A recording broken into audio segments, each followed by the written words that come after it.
इस द्वारा जो आज फाइंडिंग्स को हम लोगों ने शेयर किया है उसके ओकेजन पे हम सब यहाँ एकत्रित हुए हैं। इन फाइंडिंग्स को हम डिस्कस कर रहे हैं और एक सही मुकाम तक पहुँचेंगे कि इन फाइंडिंग्स का हम पॉलिसी मेकिंग में क्या इस्तेमाल कर सकते हैं, क्योंकि आंगनवाड़ी के बारे में हर कोई जानता है। जहाँ तक अगर आप दूसरे स्टेट्स में देखें, हमारे यहाँ कोई डेमोग्राफिक लिमिटेशन नहीं है, मतलब कि हमारे यहाँ जैसे पहाड़ चढ़ के नदी नाले पार करके जाने वाली स्थिति बहुत कम है। दूसरे स्टेट्स में देखेंगे कि बहुत दूर दूर बच्चों को पढ़ने जाना होता है। तो यहाँ एक तरफ तो गवर्नमेंट पॉलिसी बना रही है और जिसके लिए हमको उनको शुभकामनाएं भी देनी चाहिए और कंग्रेचुलेट भी करना चाहिए कि उन्होंने इतना बढ़िया नेटवर्क बनाया आंगनवाड़ी का। लेकिन इसमें पेरेंट्स का रोल, जो आप बोल रहे हो पार्टिसिपेशन, तो वो पेरेंट्स पे भी डिपेंड करता है कि वो उन आंगनवाड़ी तक बच्चों को पहुँचाएं। अच्छा, बहुत लोगों से गांव में ग्रामीण क्षेत्र में मैंने कंप्लेन भी सुना कि आंगनबाड़ी जाते सुविधाओं की कमी है और अगर वो बोलते हैं कि वहाँ के जन प्रतिनिधि इकट्ठे होकर इस बात को लाते हैं, तो ऐसी कोई मेरी जानकारी में नहीं कि आंगनबाड़ी में पढ़ाई नहीं होती या काम नहीं होता।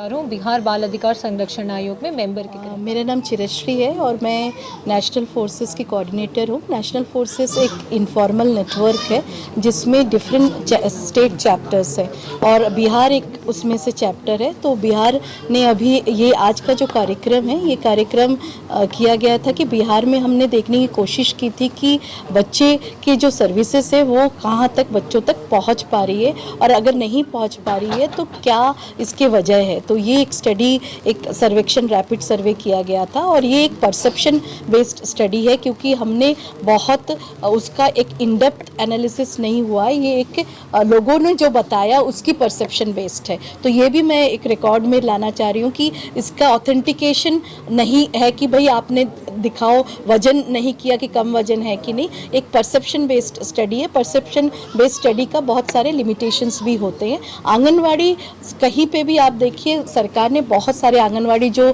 उन्होंने लिखे थे, 14 लाख आंगनवाड़ी पूरे देश भर में चल रही है और हर राज्य में करीब करीब आंगनवाड़ियाँ तो खुली है, इसमें कोई ये नहीं है, खुली है। पर इसके जो सब सर्विसेज है वो शायद उस तरह से नहीं पहुंच पा रही है बच्चे तक या परिवार तक। और इसमें सबसे बड़ा गैप है कि सभी लोग साथ मिलके नहीं आ रहे।